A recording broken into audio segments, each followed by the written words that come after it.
Shri Krishna Sharanam Mama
This live satsang is presented by Radha Krishna Foundation in light of the ongoing lockdown and in support of Sri Lakshmi Mandir of West Palm Beach, Florida.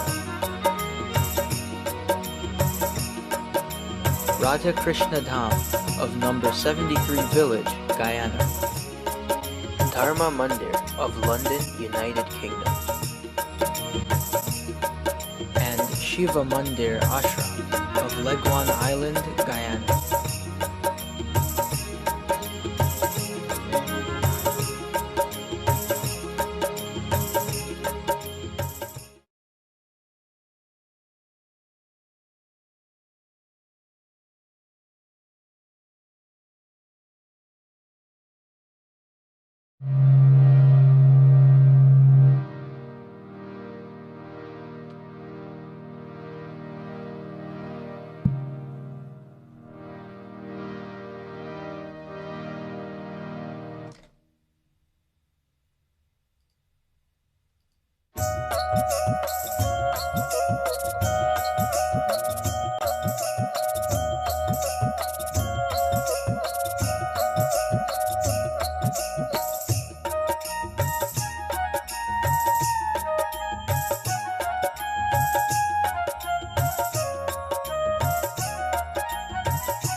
Vrindavan Bihari लाल की जय।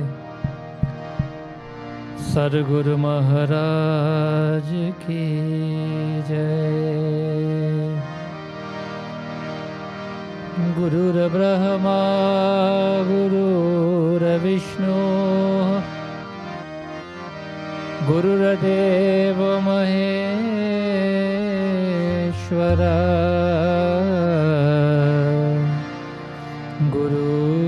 साक्षात् परम ब्रह्मा तस्मै श्री गुरवे नमः। गुरुचरण कमल बलिहार गुरु पर तन मन धन्यवाद।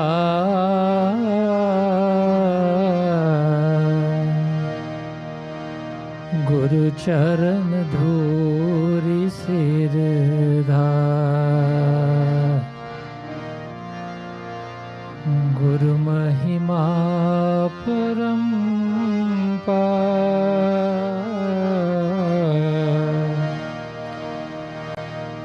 गुरु चरण कमल बलिहार।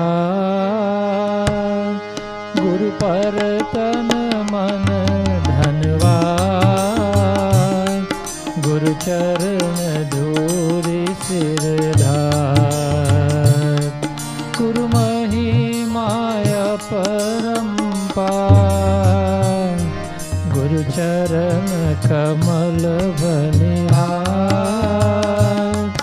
गुरु पर तन मन धनवार गुरु चरण धूरि सिर धार। गुरु महिमा परम्पार सद्गुरु भज नंद कुमार। हरि भज सद्गुरु सरकार। सद्गुरु भज नंद कुमार। हरि भज सद्गुरु सरकार। दो कह दो प्राण हमार। गुरु महिमा परम्पार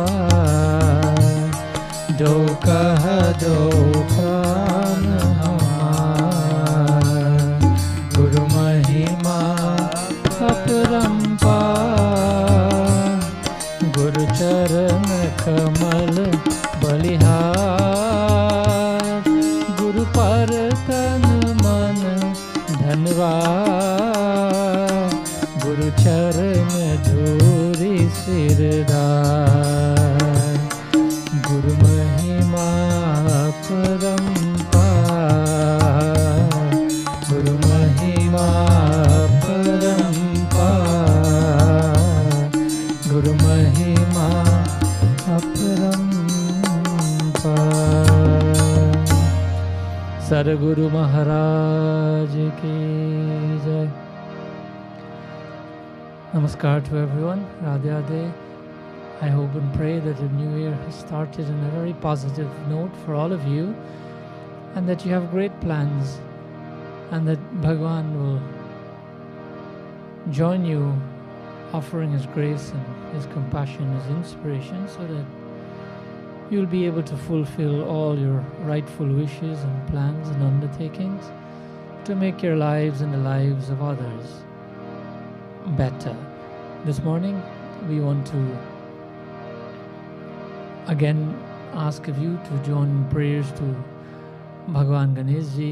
Ganesh Ji, as we know, is a remover of difficulties, of anything that can prevent us from accomplishing our goals in life.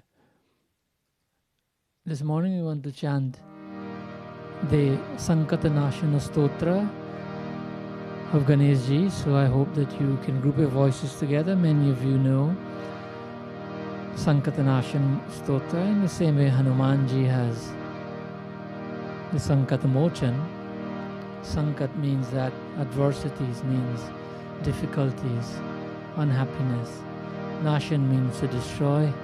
Let's ask Ganapati Bhagwan to remove anything that can prevent you from accomplishing your goals, both spiritual and material, in this new year 2021 and beyond. Please group your voices together. Vakratunda Mahakaya Suryakoti Samaprabha Nirvighanam Kuru Me Deva Sarvakaryashu Sarvada Sarvamangal Mangale Shive Sarvarth Sadhike Sharanye Trayambake Gauri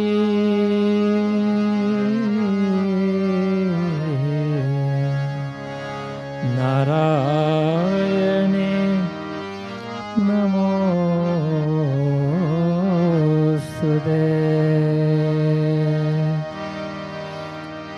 Pranamya Shirsa Devam Gauriputram Vinayakam Bhaktavasam Smare Nityam Ayuh Kamadasiddhaye Punyamya Shirsa Devam Gauriputram Vinayakam Bhaktavasam Smare Nityam Ayu Kamartha Siddhaye Prathamam Vakratundam Cha Ekadantam Dvitiyakam Tritiyam Krishna Pingaksham Gajavatram Chaturdhakam Lambodaram Panchamam Cha Shashtam Vikatameva Cha Saptamam Vidharajendra Dhumravarnam Tathashtamam Navamam Balachandam Cha Dashamam Tu Vinayakam Ekadasham Ganapati Dvadasham Tu Gajananam Dvadashaitani Namani Trisankyam Yapate Nara Nacha Vidna Bhayam Tasya Sarvasiddhikaram Param Vidyarthi Labhate Vidya Dhanarthi Labhate Dhanam Putrarthi Labhate Putra Moksharthi Labhate Gatim Jape Ganapati Stotram Shadabhir Vasai Phalam Lavet Samvatsarena Siddham Cha Labhate Natra Sansaya Ashtabhyo Brahmanebhyascha Likitvaya Samarpaye Tasya Vidya Bhavet Sarva Ganeshasya Prasadata Vakratunda Mahakaya Surya Koti Samaprabha Nirvighanam Kuru Me Deva Sarva Karyashu Sarvada Sarva Mangala Mangalye Shive Sarvartha Sadhike Sharanye Trambake Gauri Narayani Namosute Jai Ganesh Jai Ganesh Jai Ganesh Deva Mata Jaki Parvati Pita Mahadeva Ladhuvan ko bhog lage Sant kar seva Jai Ganesh Jai Ganesh Jai Ganesh Deva Jai Ganesh Jai Ganesh Jai Ganesh Deva Jai Ganesh Jai Ganesh Jai Ganesh Deva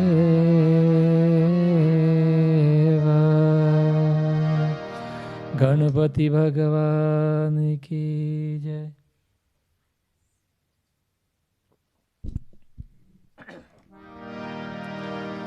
At this time we give prayers to Mahalakshmi. Again we chant the Mahalakshmi Ashtakam Stotra the 8 prayers of Mahalakshmi, we pray that Mahalakshmi will also dwell in your hearts, in your homes, and in that of your families, so that not only can you be able to destroy enemies and internal enemies and create light for yourselves, but you'll be blessed in all 8 forms of Mahalakshmi. Dhana Lakshmi, the giver of wealth; Dhanya Lakshmi, wealth in the form of grain; Veerya Lakshmi, wealth in the form of strength, etc. In every aspect of Mahalakshmi, we need wealth, not only materially. If we only have material wealth, we'd be poor in every aspect, every other aspect of life. But we ask Mahalakshmi to bless you in all her forms, so that we can enjoy what is true wealth. Lakshmi karotu kalyanam arogyam sukha sampada mama shatrum vinashaya Deepajotirnamostute Deepajotirnamostute.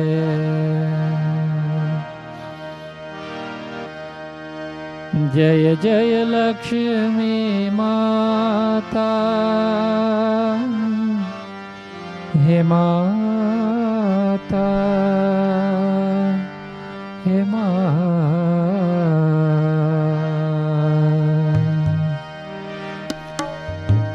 Jaya Jaya Lakshmi Mata, He Mata, He Mata. Tu sun le, tu sun le, tu sun le meri पुकार हो, मेरी पुकार हो माता. जय जय लक्ष्मी माता, हे माता, हे माता. नमस्ते सु महामाया श्रीपीते सुरपूजिते शंखचक्र गदाहस्ते महालक्ष्मी नमोस्तुते. नमस्ते गरुडारूढे खोलासुरभयङ्करी सर्वपाप हरे देवी महालक्ष्मी नमोस्तुते. सर्वज्ञे सर्वरजे सर्वदुष्ट भयङ्करी सर्वदुःख हरे देवी महालक्ष्मी नमोस्तुते. सिद्धि बुद्धि प्रदे देवी भुक्ति मुक्ति प्रदायिनी मंत्रमूर्ति सदा देवी महालक्ष्मी नमोस्तुते. आद्यांतरहिते देवी आदिशक्ति महेश्वरी योग जय योग संभूते महालक्ष्मी नमोस्तुते. स्थूल सूक्ष्म महारौदे महाशक्ति महोदरे महापाप हरे देवी महालक्ष्मी नमोस्तुते.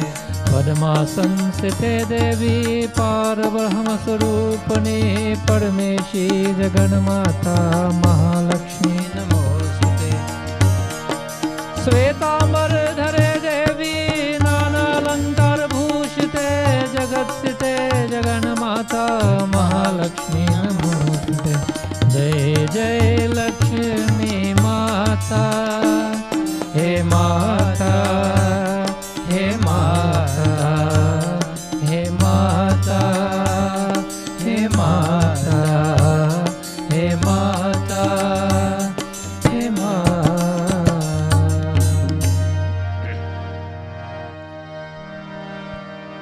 महालक्ष्मी अष्टकं स्तोत्रं यः पठेत भक्तिमानर सर्वसिद्धिमवाप्नोति राज्यं प्राप्नोति सर्वदा. एकाले पते नित्यं महापापविनाशनं द्विकालं यः पते नित्यं धनधान्यसमन्वित त्रिकालम्यः पते नित्यं महाशत्रुविनाशनम् महालक्ष्म्यष्टकं स्तोत्रं सम्पूर्णम् Mahalakshmi Mata Ki Jai. Before we proceed with the rest of our satsang this morning, I want to invite all of you for us to chant together because of the new year, because we've embarked upon the new year and we want to change our mindset from one of shortages and one of things that are lacking to one of abundance. And the way to do that is to realize that Bhagavan is always by our side. Bhagavan lives in our heart. Whatever form of God you appreciate the most. Hanumanji has set so many different examples and so many different levels for devotees of God as being the greatest devotee. Hanumanji is also the eliminator of limitations, all these limitations that we have in our hearts. Hanumanji, in his life and practices as a devotee, has shattered those limitations. Hanumanji knew all the four Vedas mentally.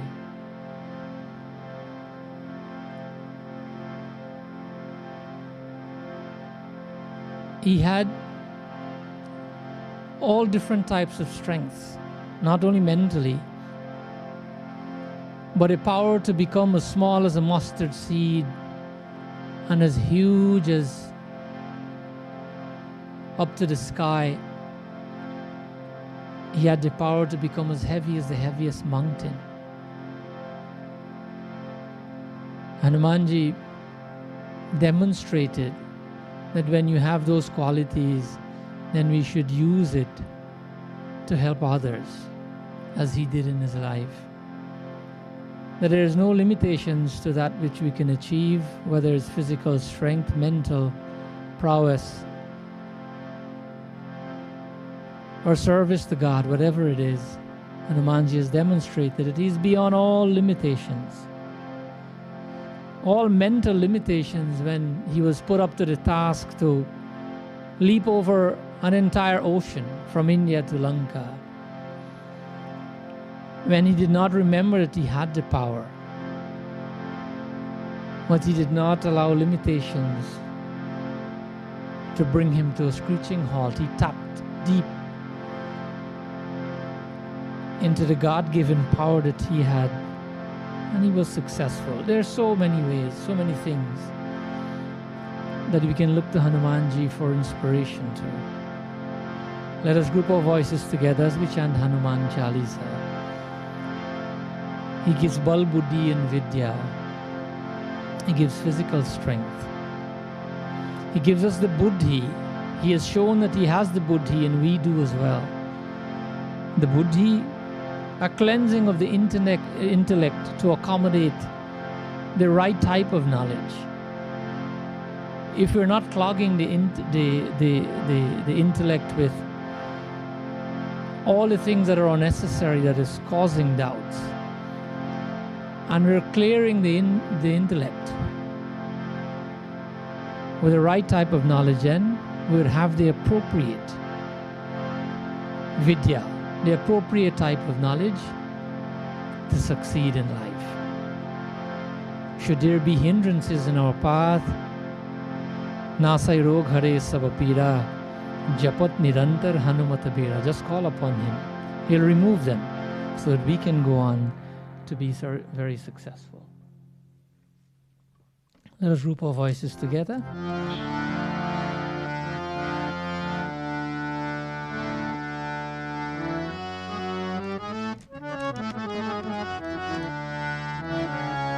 Shri Guru Charana Saroja Raja Nija Mana Mukura Sudara Barano Raghubar Bimala Jasu जोदायक फल चार। बुद्धिहीन तनु जानिकै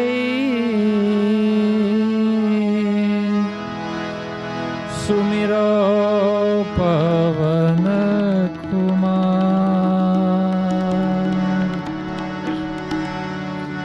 बल बुद्धि विद्या देहु मोहि, हरहु कलेश विकार। सियावर राम जय जय राम, मेरे प्रभु राम जय जय राम। जय हनुमान ज्ञान गुण सागर, जय कपीश तेहु लोक उजागर। राम दूत अतुलित बल धामा, अंजनी पुत्र पवन महावीर विक्रम बजरंगी। कुमत निवार सुमति के संगी, कंचन वरण विराज सुवेशा। कानन कुंडल कुंचित केसा, हाथ वज्र और ध्वजा विराजय। कांधे मूंज जनेऊ साजय, शंकर सून केसरी नंदन। तेज प्रताप महाजगवंदन, विद्यावान गुणी अति चातुर। राम काज करिबे को आतुर, प्रभु चरित सुनिबे को रसिया। राम लखन सीता मन बसिया, सूक्ष्म रूप धरि सियहि दिखावा। बिकट रूप धरि लंक जरावा, भीम रूप धरि असुर संहारे। रामचंद्र के काज सवारे, आय सजीवन लखन जियाए। श्री रघुबीर हरषि उर लाए, रघुपति कीन्ही बहुत बड़ाई। तुम मम प्रिया भरति समभाई, सहस बदन तुम रोजस गावै। अस कहि श्रीपति कंठ लगावै, सनकादिक ब्रह्मादि मुनीषा। नारद शारद सहिता ईसा, जम कुबेर दिगपाल जहाते। कवि कोविर कह सके कहाते, तुम उपकार सुग्रीवहि कीन्हा। राम मिलाए राजपद दीना, तुमरो मंद विभीषण माना। लंकेश्वर भय सब जग जाना, जुग सहस्र योजन पर भानु। लील्योताहि प्रभु मुद्रिका मिल मुख माही, जल दिलांग गए अचरज नाही। दुर्गम काज जगत के जेते, सुगम अनुग्रह तुमरे तेते। राम दुआरे तुम रखवारे, होत न आज्ञा बिनु पैसारे। सब सुख लहै तुम्हारी शरणा, तुम रक्षक काहू को डरना। आपन तेज सम्हारो आपे, तीनों लोक हांकते कापै। भूत पिशाच निकट नहीं आवे, महावीर जब नाम सुनावे। नासै रोग हरे सब पीरा, जपत निरंतर हनुमत बीरा। संकट ते हनुमान छुड़ावे, मन क्रम ध्यान को लावे। तब पर राम तपस्वी राजा, तिनके काज सकल तुम साजा।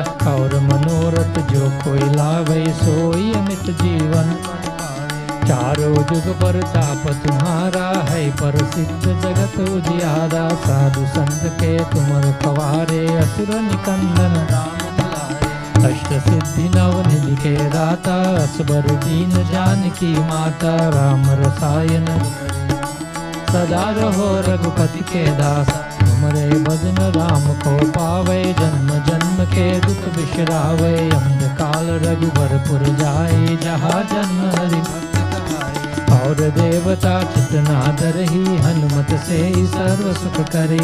संगत कतय मिटै सब पीरा, जो सुमिरे हनुमत बलबीरा। जय जय जय हनुमान गुसाई, कृपा करो गुरुदेव रखिनाई। ये सतबार पाठ कर कोई, छूटहि बंदी महासुख होय। जो यह पढ़े हनुमान चालीसा, होय सिद्धि साखी गौरीसा। तुलसीदास सदा हरि चेरा, की जय नाथ हृदय महादेव। की जय नाथ हृदय महादेव, की जय नाथ हृदय महादेव। कौन तनय संकट हरन, मंगल मूर्ति रूप। राम लखन सीता सहित, हृदय बसो सुरभूप। सियावर राम जय जय राम, मेरे प्रभु राम जय जय राम। सियावर राम जय जय राम, मेरे प्रभु राम जय जय राम। सियावर राम जय जय राम, मेरे प्रभु राम जय जय Ram. Prince Bolo Mahavir Swami Ki Jai. Devotees of Bhagavan, before we go into a little pravachan for this morning, most of you know that this is our, for the COVID season, our last live satsang, or at least the last one for our every Sunday morning satsang. So we've entered a new year. We want to leave a small New Year message with you. So if you're busy, please take a few minutes to sit with us and listen to a few very valid points before we do so. Most of you know that during COVID, there were many things that the foundation does on at least a weekly basis that we could not have been able to do. But through the most able volunteers of the foundation, we're able to still perform many forms of seva for community and sometimes internationally. So there's a short, I think, 2 minutes of a recap of what the foundation has done over the COVID period. Even though there's COVID, like we said before, there's always a way to perform seva despite the situation that surrounds us. When we come back, we shall look into our pravachan for this morning. Thank you. Radha Krishna Foundation 2020, a year in review. An international blockbuster event, first of its kind, featuring top artists from around the world. Janmashtami around the world. Another of our blockbuster events, Deepavali, Return of Light, this time in collaboration with the Shankar Mahadevan Academy.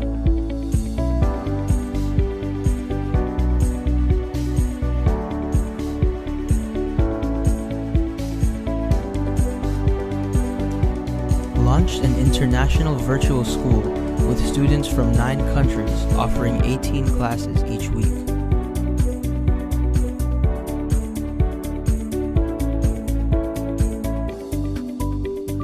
Over 35 weekly satsangs with Pandit Sat Sharma, bringing hope in times of darkness during the lockdown. Hundreds of food hampers distributed to local residents.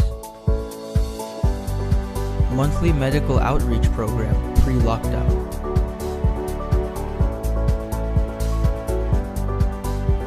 Door-to-door medication distribution during the lockdown. Reusable face mask distribution to nearby schools and residents, all handmade by the reps of the foundation. Launched RKF scripturally based children's short stories. Launched RKF Radio. Co-sponsor at Chimera 2020 India, awarding 2 bicycles to first place winners. We pay special tribute to all the lives lost during this pandemic and all families affected.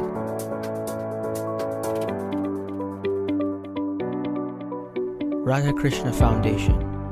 International vision, community focus. Mobilizing minds, empowering lives.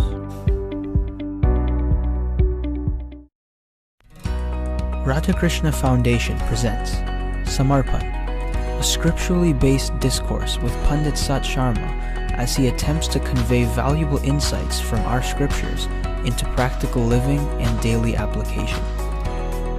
Atharva Ved is saying that Sri Krishna is the Supreme Lord. The wider perspective here means a spiritual perspective. We're not able to see these things. Why? Because that is what attachment does to us. Jai Ram Ram, Jai Radhe Sham Sham, Jai Siya Ram Ram. And the ability to live fully in that engagement is perhaps the most significant of attainments we can aspire to. Braje prasidham navneet chauram gopangananam chadukul chauram. And the mind alone is responsible for if we become free or if we live in bondage. new episodes premiering every Sunday at 10 a.m. Eastern Standard Time on Facebook and YouTube. Offering simple techniques on how to advance your devotion and develop a relationship with God. How to deal with frustration and remain focused.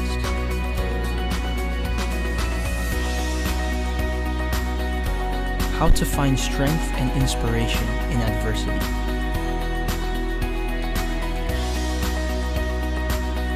And so much more. Samarpan, an offering of service, premieres every Sunday at 10 a.m. Eastern Standard Time. Vrindavan Bihari Lal Ki Jai.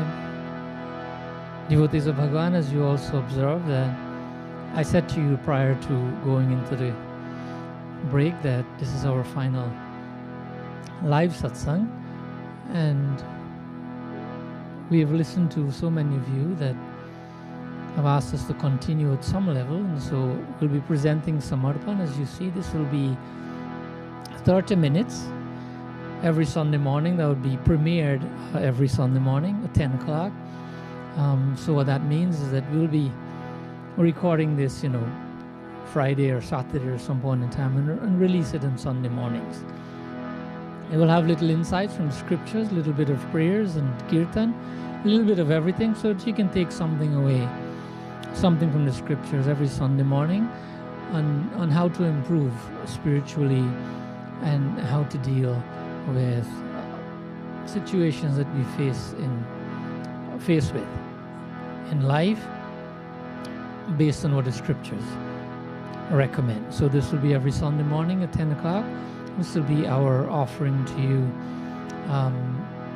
This is our service to you from the foundation while the pandemic is going on, and hopefully beyond that as well. At this time, before we go into our little pravachan, let us group our voices together as we remind ourselves of the beauty of Bhagavan.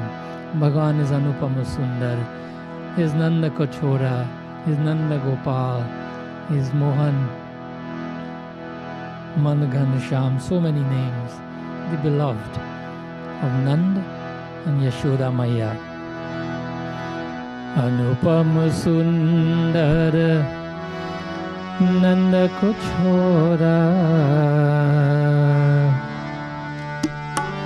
Manmohana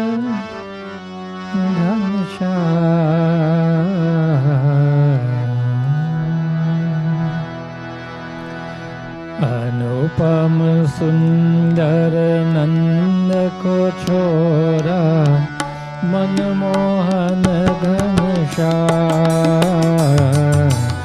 Anupam Sundar Nanda Kochora Manmohan Ghanasham. Jai Radhe, Jai Radhe, Jai Radhe, Jai Krishna, Jai Krishna, Jai Krishna. Jai Radhe, Jai Radhe, Jai Radhe, Jai Krishna, Jai Krishna, Jai Krishna. Anupam Sundar Nanda Kochora Manmohan Ghanasham. Anupam Sundar Nanda Kochora Manmohan Ghanasham. Murali Madhav Radhe Govinda, Murali Madhav Radhe Govinda, O Murali Madhav Radhe Govinda, Murali Madhav Radhe Govinda, Madhusudan Ghanasham, Madhusudan Ghanasham.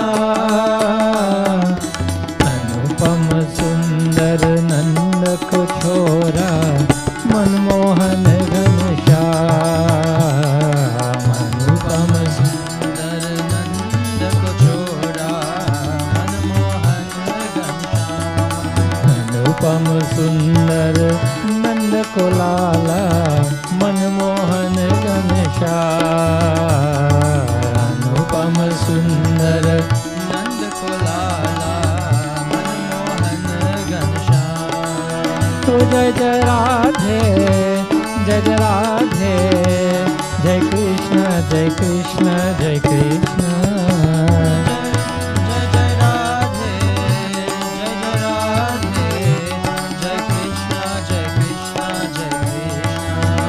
जय जय राधे जय जय राधे जय कृष्ण जय कृष्ण जय कृष्ण। जय जय राधे जय जय राधे जय कृष्ण जय कृष्ण जय कृष्ण। कुंज बिहारी भक्त हितकारी कुंज बिहारी भक्त हितकारी ओ कुंज बिहारी भक्त हितकारी कुंज बिहारी भक्त हितकारी। नटवर सुंदर श्याम नटवर सुंदर श्याम ओ नटवर सुंदर श्याम नटवर सुंदर श्याम। अनुपम सुंदर नंद को लाला मनमोहन घनश्याम अनुपम सुंदर नंद को लाला मनमोहन घनश्याम अनुपम सुंदर नंद को लाला मनमोहन घनश्याम। तो जय जय राधे जय जय राधे जय कृष्ण जय कृष्ण जय कृष्ण। जय जय राधे जय जय राधे जय कृष्ण जय कृष्ण जय कृष्ण। जय जय राधे जय जय राधे जय कृष्ण जय कृष्ण जय कृष्ण। जय जय राधे जय जय राधे जय कृष्ण जय कृष्ण जय कृष्ण। जय राधे जय राधे जय राधे जय कृष्ण जय कृष्ण जय कृष्ण। जय राधे जय राधे जय राधे जय कृष्ण जय कृष्ण जय कृष्ण। जय राधे जय राधे जय राधे कृष्ण। वृंदावन बिहारी लाल की जय।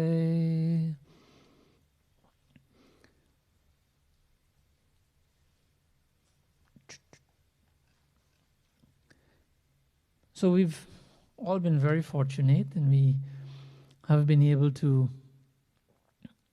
bring in the new year, and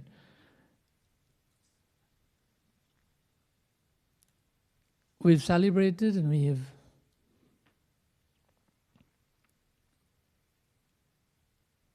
everyone we know and everyone who knows us have wished us a happy new year. And so when someone wishes us happy new year, almost everyone, generally everyone means that.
Shri Ram Jai Ram, Jai Jai Ram.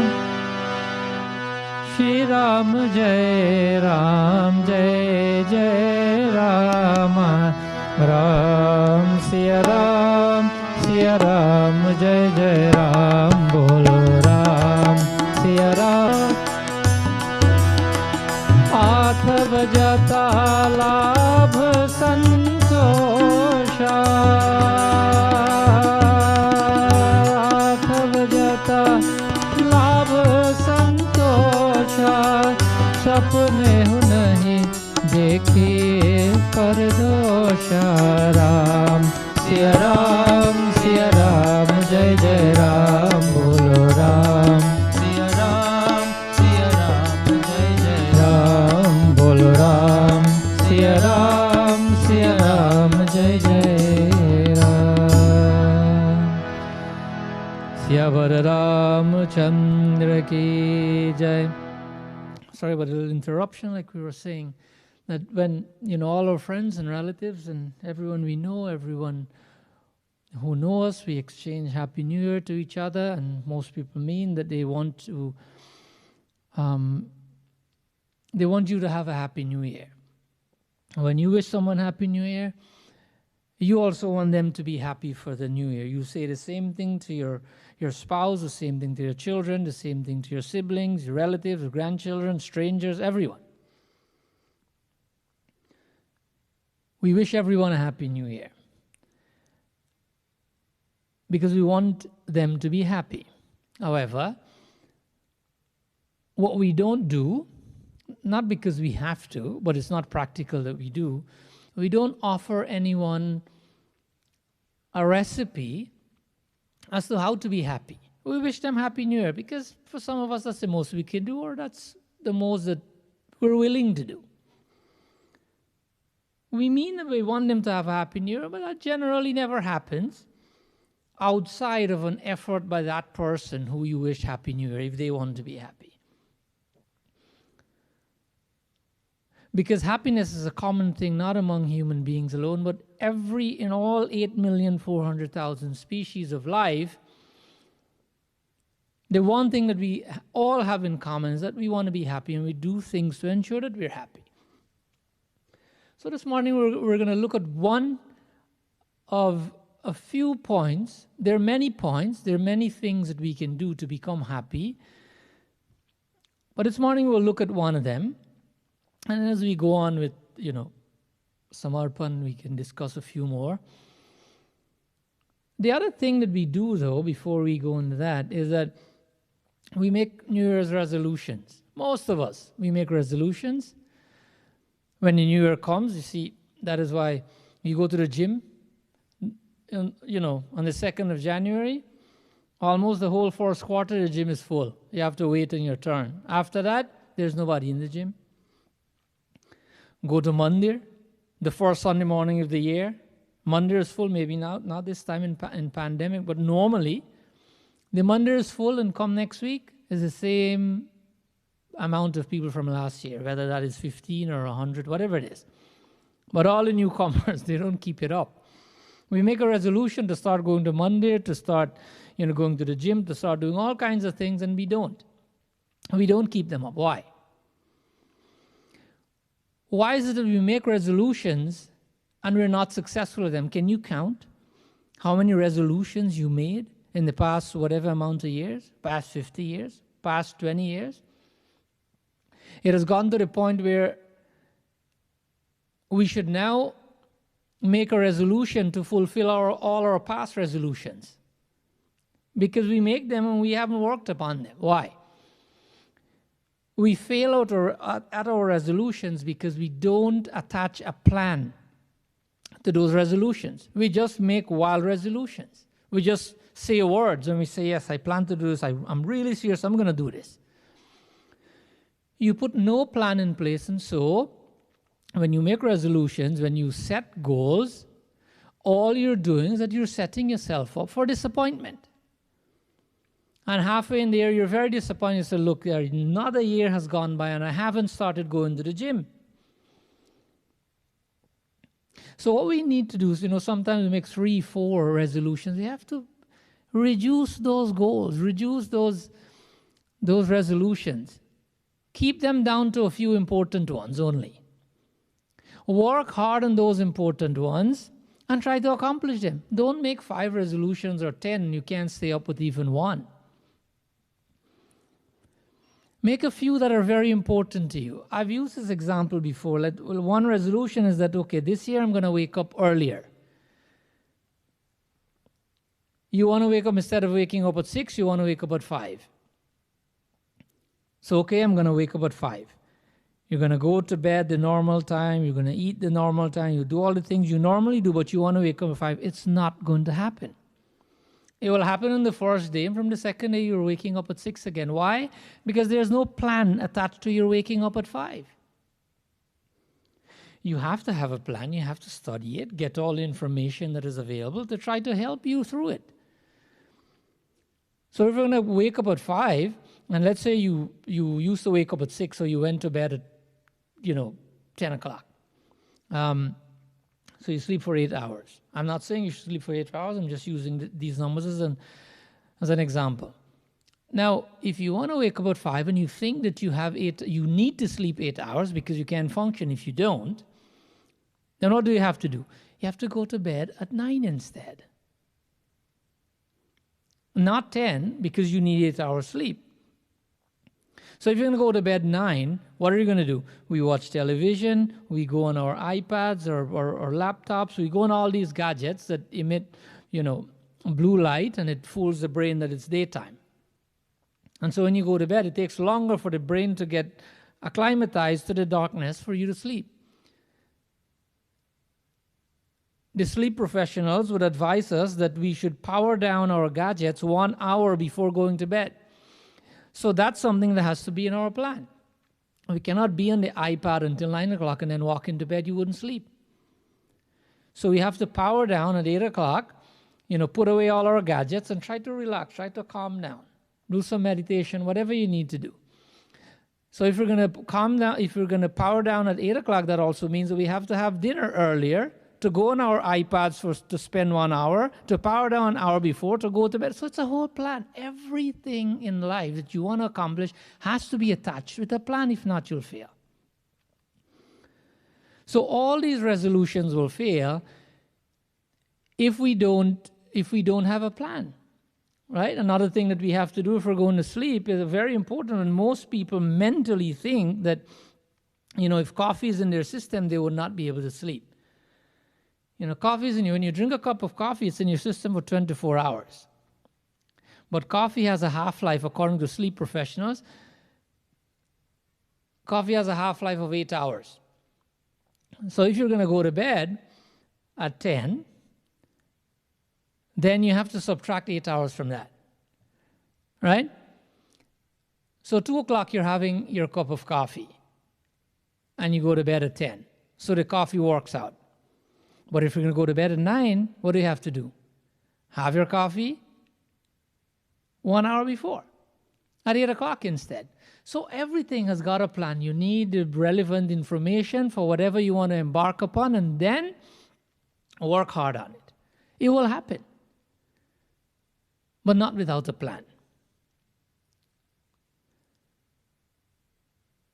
So the new year, it urges us to do things new. We have to, try to double down on the investment in ourselves. When we look at life carefully, everything increases in our life, or at least that is how we would like things to be. Things should increase, right? When you go to school, or your child goes to school, he's in grade 9, and then he's going to be in grade 10, he or she. If he gets stuck in grade 9 and he cannot pass the exam, you go, what are you doing? Why are you so playful? You're smart enough. You're not supposed to fail. Normally, children go from 9 to 10. But you're still in 9 for a second year. What are you doing? When you go into work and you're working for this company, you do the same thing over and over and over for so many years, you're expecting a promotion. You're expecting a promotion because you want to be at a higher level. If not a promotion, you're at least expecting an increase in salary, because your salary should be higher. You've been working there for such a long time. The other thing you want to be higher is that you're working so hard and you're putting your savings in the bank, and at the end of the year you want to watch and you want to ensure that your bank account, the balance is increasing. It needs to be bigger. It needs to increase. You go to the gym. You work so hard, you're lifting weights. You're not expecting your muscles to get any smaller. You're expecting them to get bigger. You're putting more money in your retirement fund because you want that to be bigger. Everything is an increase in life. We want to move up in life. If not, we may conclude that I've worked this whole year and I've seen no increase in all those things I mentioned before. But here's the question. We have increased in all those things. We have improved in all of them. We're happy about them.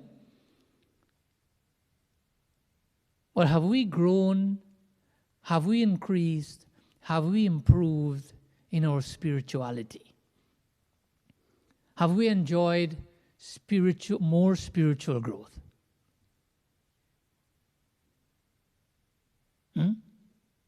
Did we?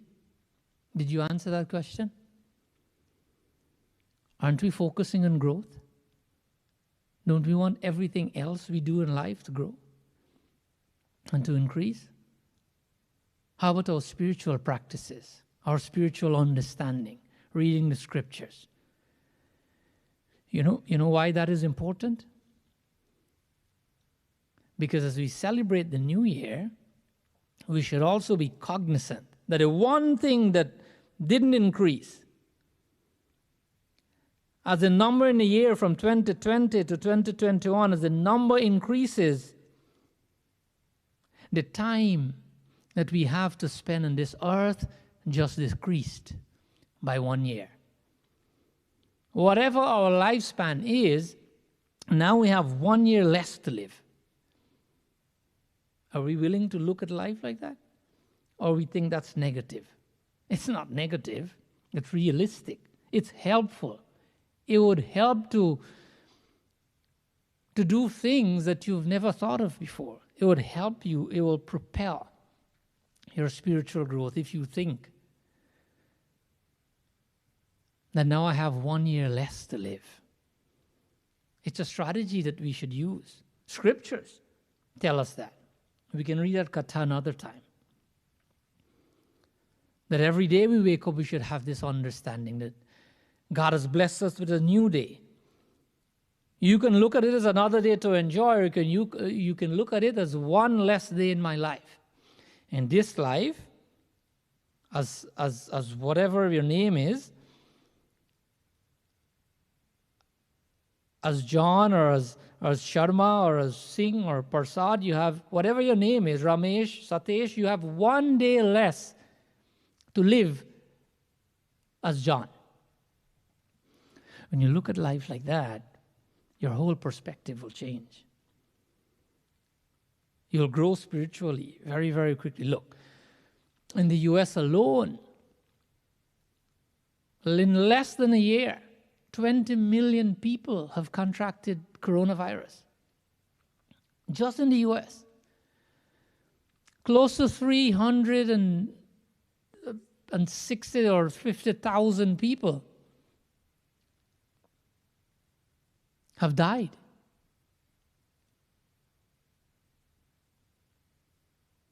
In the world, I think close to 85 million people have contracted this virus.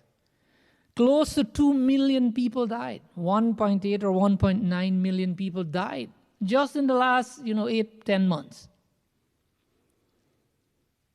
But we haven't. We're here. I'm speaking and you're listening. We're all well by God's grace. Professionals say that this kind of thing will scar the younger generation for the rest of their lives. They'll always think about this, even if there's no other pandemic. This will bother them for the rest. It will bother all of us. Not only younger ones, the younger ones have a longer time for this to bother them. But we can put it into perspective. We can allow this to scar and to traumatize us for the rest of our lives, or we can use it as a motivator to maximize our spiritual efforts, our humanitarian efforts, our selfless service, our meditation, our kindness, our compassion to others. We can use it as a motivator to bring an uptick, an increase, a tremendous increase in all those selfless things you do. Or you can mope and let it scar you for the rest of your life and be scared. These are our options. Because we cannot change what happened. It has already gone. But we can use it to learn. So in the new year, we think of happiness. We want to be happy, but we have forsaken that mindset. Because,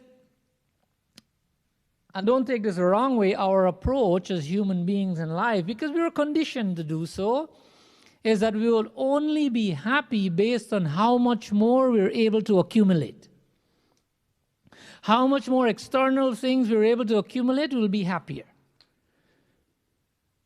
All the richest people in the world are just as scared of coronavirus like us. Because their wealth is not helping them to prevent this. We've seen the most powerful people in the world got it. The richest people in the world got it.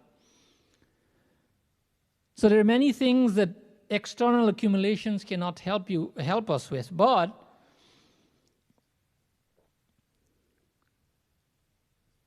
we can use this to motivate us. But we're of the opinion that we can only be motivated and be happy and be fulfilled if we accumulate more things from the outside. Now, is this statement 100% true? Let's find out.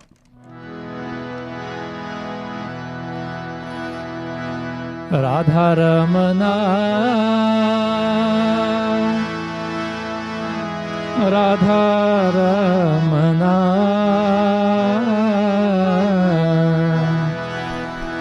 Gopi Jana Jivana, Radha Ramana, Radha Ramana, Radha Ramana.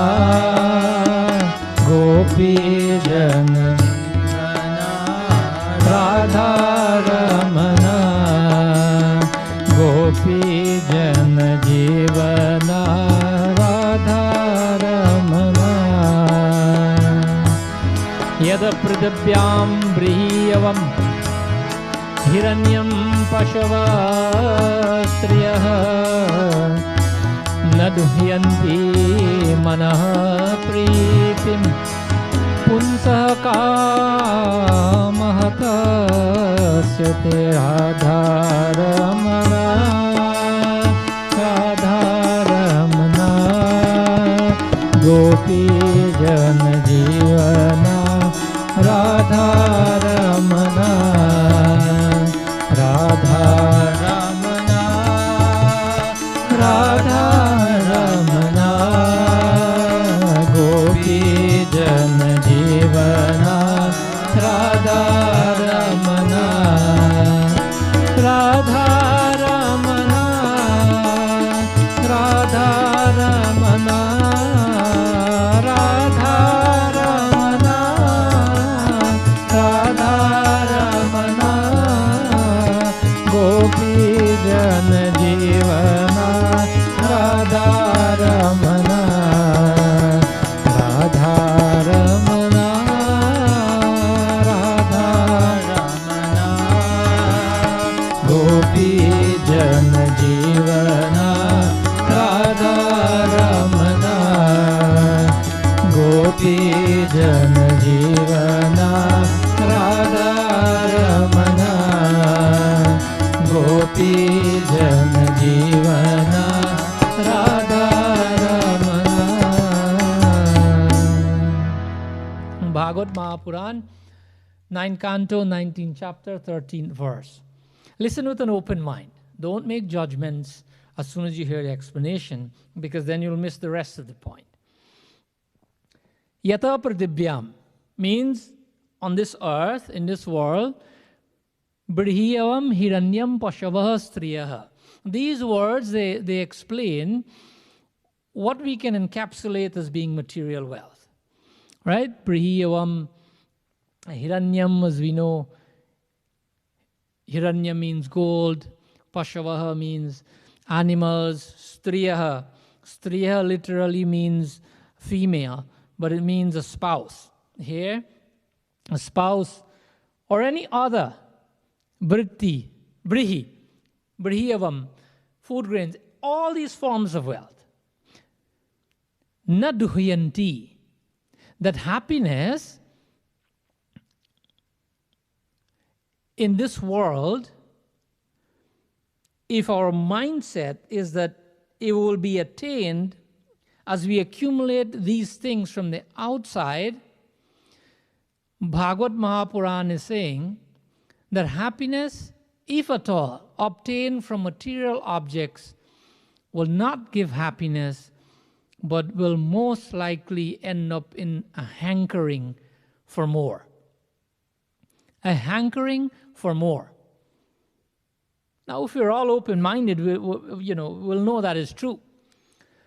Which one of the world's richest people you know? Whether it's, we know all the richest people in the Forbes magazine or whatever it is. Do you know any one of them at this point who has said, I have enough, I give up. I'm not going to work anymore. I have enough money.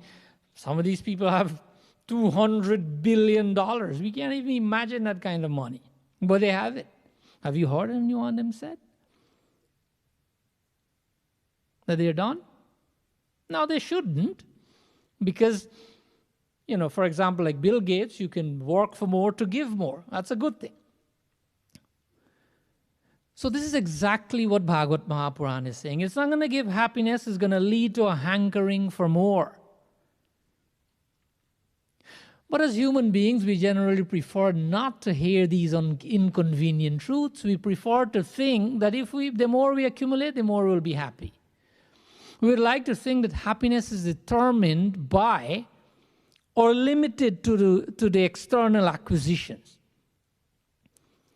There are other examples that we can look at. A few weeks ago we mentioned a Hollywood star, Jim Carrey. The quote I was telling you about, he says, we know him, a very successful Hollywood comedian, movie star.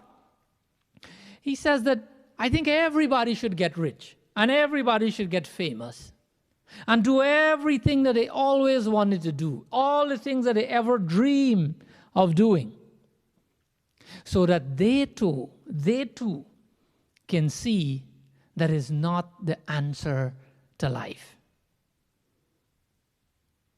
He's enjoyed a lot of fame, a lot of wealth. Bill Gates, I think he's the second wealthiest man in the world right now. He says money has no utility. That's proof number 2 of the verse, Bhagavad Mahapuran. But there are so many things that we think of. Cameron Russell, a model for more than a decade in a TED Talk, says that looks are not everything. Believe me, I'm a model. So looks, material wealth, fame. According to what Bhagavad Mahapuran is saying, these things don't necessarily give us happiness, and these very people who are living these various forms of abundances are saying the same thing. But if we have these things, we can be happy. There are examples in Sanatana Dharma where we can be happy. Raja Dashrath, Janak, so many names. Kings were able to attain God even though they had inexhaustible wealth. Why? First, we have to be rich from the inside. If we're rich from the inside, then you will really enjoy all the external wealth you have. If not, then like some philosophers say, that you will be so poor with all the money you have, it can be billions, that you will be so poor that the only thing you have is money. We don't want to be in that position. We want to be able to enjoy what we have. But we have to be rich from inside first. If you're only rich from outside, you can be the most popular conjuice. And your life would be a terrible one. Because you haven't learned to be rich from inside. Helen Keller, who became deaf and blind as a toddler, after an unidentified illness, no one could have cured it. She wrote that when one door of happiness closes, another door opens. But often we as human beings, we look so long at the closed door that we do not see the one which has been opened for us. What does that mean? It means that we're looking so much on the outside to a hankering for more, that we have forgotten what we have to appreciate it. So how is it we're not finding happiness? Or how to find happiness? Scripture tells us, this is a long mantra, but I'll quote just the first 3 words. Anando brahmeti vrajanat. This is Taittiriya Upanishad, chapter 3, verse 6. That happiness, Anand, at this point in time you're going like, I've heard this 1,000 times. It makes no sense to me. Where will I find God? How can I find God so that I can ask Him for some happiness? And we seem to drop it right there. Where do we find God to be happiness? Well, here's a good place to start. Ishvara sarva bhutanam hrideshi arjuna tishtati brahmayan sarva bhutani yatra rudani mayaya. 1861 Bhagavad Gita. Bhagavan Krishna says to Arjun, Ishvara sarva bhutanam hrideshi arjun tishtati. I live in the region of the heart of every living being. We don't have to go anywhere to search. You remember Bhagavan Shankar told the Devatas? Hari Vyapak Sarvatra Samana, that God can be found anywhere. But the way to access Him, Premate Pragat Hoi Maja, we can find Him. He lives in our heart. What does this mean? If God is happiness and God lives within, and we've quoted those 2 points from the scriptures, then what does that mean? It means that happiness is within. That is why we have to delve within. We have also heard that many times. Oh, happiness is within. We don't know what to do. Happiness is within. How do I uncover it? How do I find it? I'm miserable. So the question will be, how do we access and manifest that happiness that is already within us? There are many, many ways to do that. But like I said, the point we want to make this week in our pravachan this week before we close is to find out what is one of the things we can do to access that happiness that lives within us. So let's look at scripture and see what is the one thing we can do to find that. Om Namo Bhagavate Vasudevaya. Om Namo Bhagavate Vasudevaya. Santushtam Satatam Yogi Yathatma Drid Nishaya. Santushtam Satatam Yogi Yatatma Drid Nishaya. Mayarpita Manobudhir Madbhakta Same Priya. Madbhakta Same Priya. Om Namo Bhagavate Vasudevaya. Om Namo Bhagavate Vasudevaya. Om Namo Bhagavate Vasudevaya.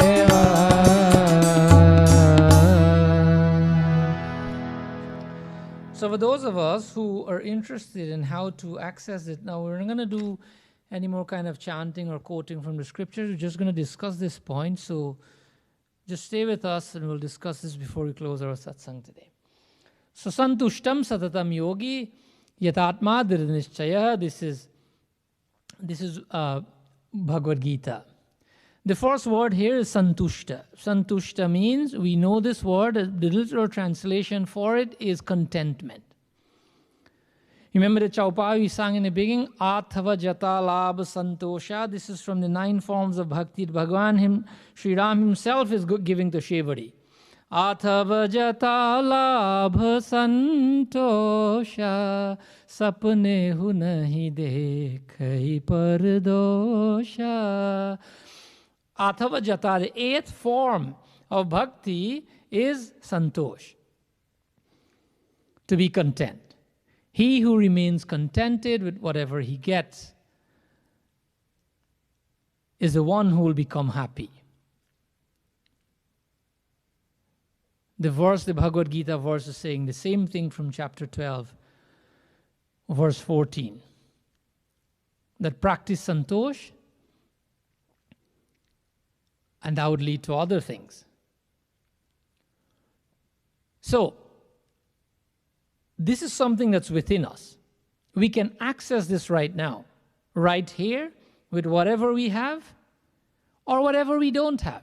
We can access this self-inner fulfillment that we're talking about. Because it's within us. And the scriptures are saying that. But we're waiting to get something from the outside. We keep postponing happiness until we accumulate a certain amount of things and thinking that then I'll be happy. The motivational speaker Jim Rohn says that happiness is not something you postpone for the future. It is something you design for the present. Because we cannot be content if we are not grateful for what we have. Santushtam. If we're not exercising gratefulness, if contentment, we will not become grateful for, like I said, for what we have. And if we don't practice gratefulness, we cannot be happy. Now, where did I get that from? If you're not grateful, you cannot be happy? We're thinking that things make us happy. Because the mindset that we talked about earlier is what is important. A mindset of gratitude creates well-being. It creates health, it creates wealth, it creates peace and satisfaction in a person's life. So we can find out here that gratitude is the common denominator here. That you cannot have those aforementioned things without gratitude. Without being contented, if we're content, we'll be grateful. If we're grateful, we'll become happy, because scriptures tell us that. So what we have to do is to make gratitude an attitude, and if we do so, it will determine our altitude. Altitude means how high we'll go, how much we'll possess in life, how much happiness we'll enjoy. That is our altitude, how high we'll go in life. Dr. Robert Emmons, a world-leading scientific researcher on gratitude in the University of California, says that gratitude effectively increases happiness and reduces depression. So we're talking about gratitude, right? This is the one point that we're going to discuss this morning for the next few minutes, to see how we can be happy with the things we have now, or if we don't have anything, or whatever we have right now. That we don't have to seek them from outside, because we've proven from scriptures and we've proven from the people who have those things that it is not the ultimate acquisition, that these are not the things that make us happy. But there is such a word like happiness, and we like to be happy. So how do we do that? Everybody tells everybody Happy New Year. We want them to be happy. They want you to be happy, but we don't have the recipe. So Dr. Emmons says that gratitude heals, it energizes, and it transforms lives. This is a scientist who researched happiness, who researched gratitude. There's a gentleman, when we practice gratitude, that so many good things can come to our lives. There's a gentleman by the name of Brian Acton. And he is an example. He exemplifies gratitude in action. If we're willing to practice gratitude. Brian worked at Yahoo for more than 10 years. And when he applied, later he wanted to do something else, so he applied for a job. He applied for a job at Twitter. He wanted to do something different. He applied at Twitter, but even though he was quite good at what he does, having worked at Yahoo for 10 years, the new thing is Twitter, so I'm going to apply there, but he was very good. He got rejected. When he received the rejection letter, he did a tweet. He used Twitter, and he did a tweet, "Got denied by Twitter." But that's okay. Now that I think about it, it would have been a long commute, and that denial will help me to make applications at some other companies that I admire and I can work at. So next he applied for a job at Facebook. He got rejected again. So you had the tweet, went on Twitter, and he said, "Facebook turned me down." But it was a great opportunity to connect with all these really fantastic people at Facebook that I met there. So he's now looking forward to life's next adventure. Being very qualified in this field, he keeps looking for a job. Whenever he gets turned down, he doesn't hesitate, but he puts everything up on Twitter. He's advertising it, and he's showing his gratitude, his gratefulness for the experience he's building up, applying to all these places. So after all these setbacks, he ended up working by himself on an app, in his personal time. He started working on an app, and 5 years later, the same place, one of the places that he got turned down by, Facebook bought his app for how much? $19 billion. Brian Acton co-founded and built the app that we all use today that is called WhatsApp. After all those rejections, and he practiced gratitude, and he made it big. This is what these scientists are saying, that gratitude helps us. You get turned down, so you go mope and you give up life.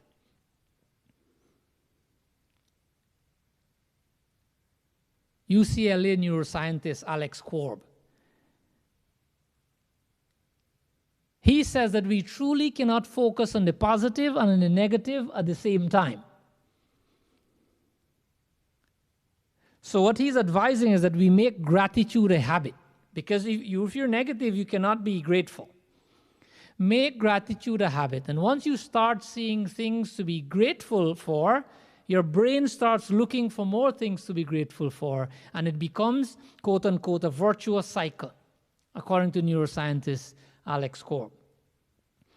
There are many studies of this. A study by the National Institute of Health says that when you're grateful, when you practice gratitude, there's a part of the brain that is called the hypothalamus. This is the part of the brain that, regulates our appetite, or regulates our sleep, our body temperature, etc., etc. This part of the brain is activated when we feel gratitude. This is a scientific study. When we practice gratitude, the hypothalamus gets activated. And what does it do? This happens when we perform acts of kindness. And we experience and live gratitude. That it releases a chemical that is called dopamine, this part of the brain, when it's experiencing that. Dopamine is known as the reward chemical. That the brain rewards us by giving us a natural high. Dopamine, it releases dopamine. Gives you a natural high. When you get a natural high, it is a similar kind of high that causes people to be addicted to certain things in the world because they get a high when they do it. When you practice gratitude, you get the same high by a release of dopamine, and what happens? It's a ripple effect. We're motivated to experience this feeling again and again. So we want to always be grateful. The author, Angeles Arian, says that a feeling that spontaneously emerges from within is what gratitude is. She says that this is not something that is emotional or an emotional response. It's not just an emotional response. It is a choice we make. To be grateful is a choice. We can choose to be grateful, or we can choose to be what? What's the opposite to that? Ungrateful. It's a choice. We don't wait to be grateful for something. We choose to be grateful. I'll give you a humorous story. A gentleman had twin sons, 2 little boys. One, he observed one to be a complete pessimist, very negative, whiny about everything, and one to be an absolute optimist. He sees the positive in everything. The only similarity these 2 boys had, however, was their resemblance, because they were twins. But they were different in every possible way. If they're playing music, one will say it's too loud, the other will say it's too quiet. In the same house, the temperature is too cold for one person, it's too hot for the other. They were very different in every way. So the father decided, let me see, this boy is so positive and one is so negative, let me give them a little test. On their birthday, he decided to give them gifts. So he bought a whole bundle of toys and he put it in the room of the pessimist. And in the room of the optimist, he got horse manure and filled it in his room. In the boy's room, filled it with horse manure for their birthdays. The boys went into the room and the father decided to follow them, gave them a few minutes to look around what's happening. So he decided and he visited the room of the pessimist. This room was filled with toys, all kinds of fancy toys. He said, how's the birthday going? Do you like the toys?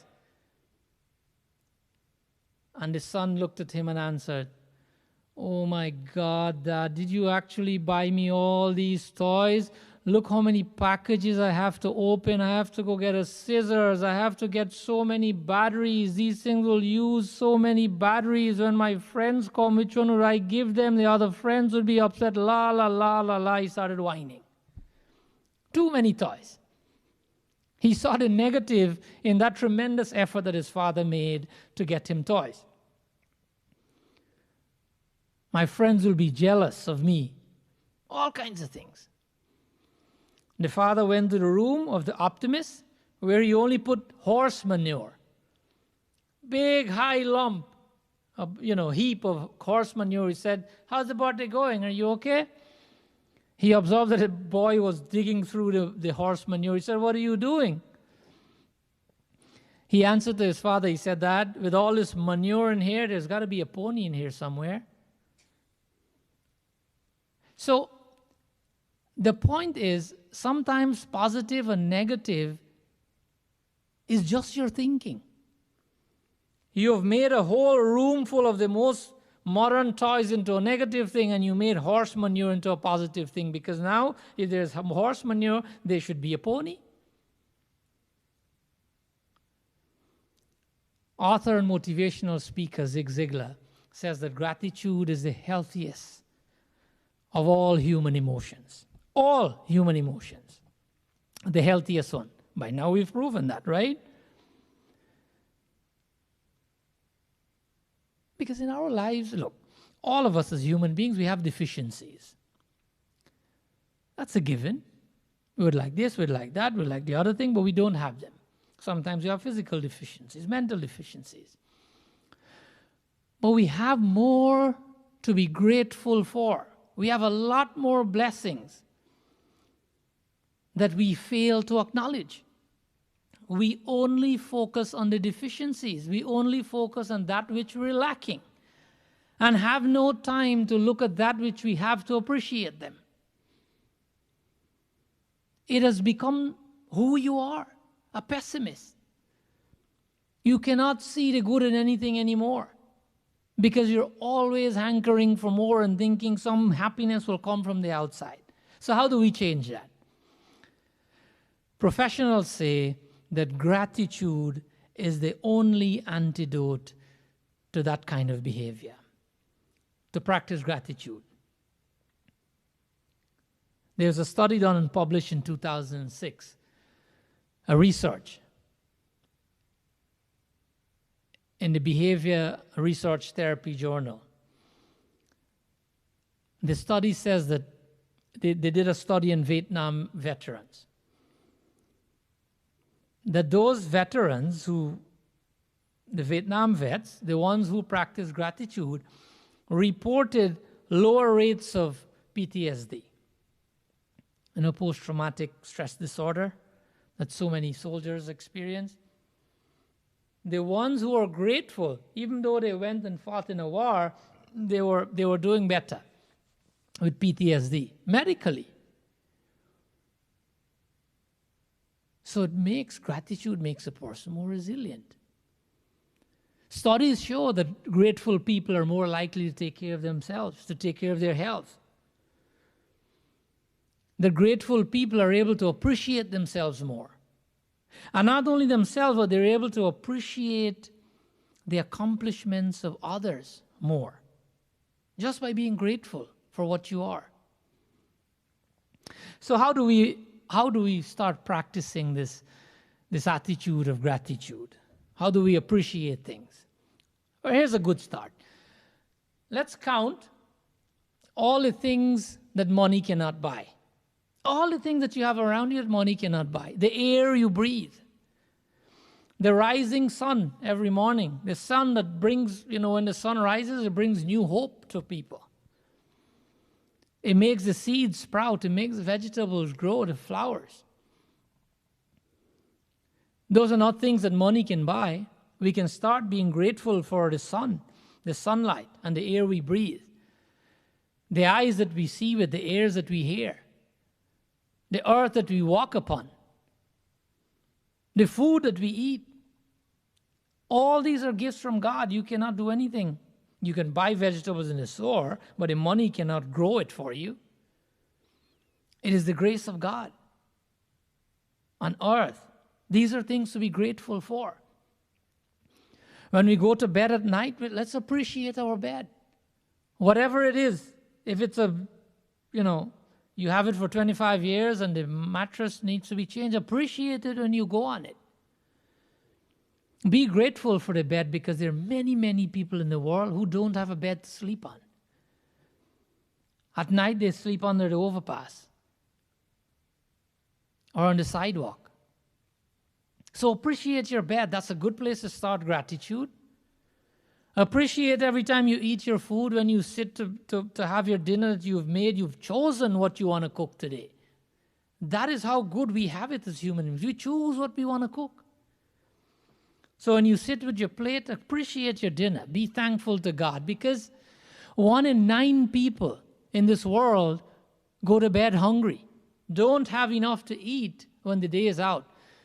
If we do the math, that is about 800 million people go to bed at night not having had enough to eat during the day.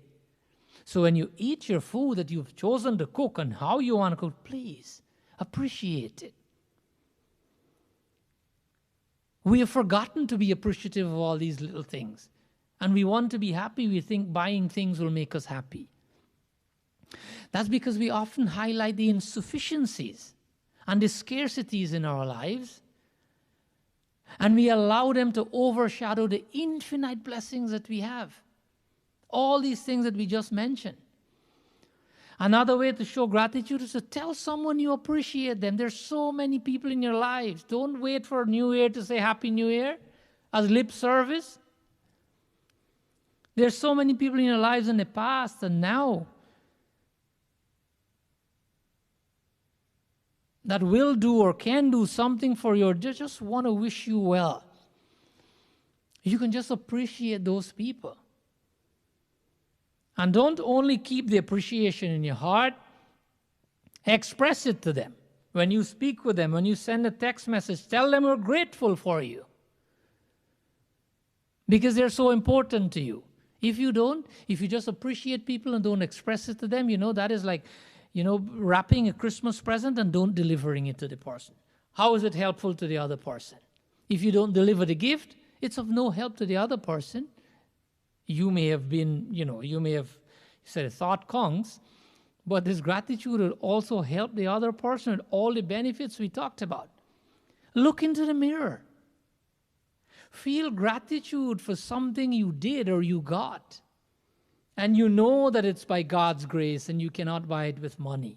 Look into the mirror and be grateful. I ask you now, can you name 3 things that you're grateful for? If I were to give you 10 seconds, you'll name me 10 things that you are grateful for. Every person.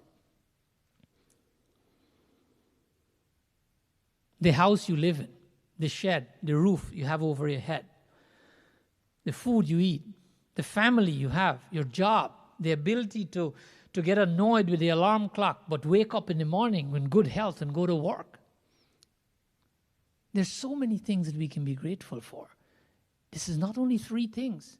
Your husband, your wife, your children, your parents, all the opportunities you have every day. These are all things to be grateful for. If I ask you to do 3 things, you can name me 25 things that you're grateful for. But we forget about these things and we're looking for happiness on the outside.